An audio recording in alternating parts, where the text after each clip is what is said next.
না তা তো না। সুতরাং রাসূলুল্লাহ নিয়ম বলে দিয়েছেন যে আসলে যারা কথা বলবেন তাদের তো অনেক কথা বলতে হয়, এই জন্যে শোনার লোকেরা দায়িত্ব পালন করবে, তারা বলবেন। আর যিনি বলবেন তিনি আদবটা শিখাই দেবেন। তিনি শুরুতে কয়েকবার সাল্লাল্লাহু আলাইহি ওয়াসাল্লাম বললেই তো হয়ে গেল, কিন্তু আপনি বারবার তারে বলাতে গেলে তো এটা হবে না। বরং নিজের দায়িত্বের ব্যাপারে সচেতন হই, আমরা সবচেয়ে ভালো হই। এটা শ্রোতাদের ব্যাপারে।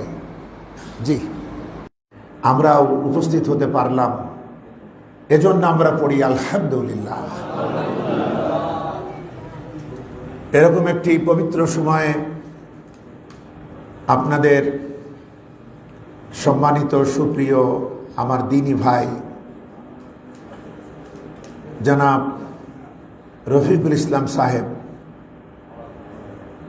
উনি আমার সঙ্গে যোগাযোগ করেছেন এবং অল্প সময়ের ভিতরেই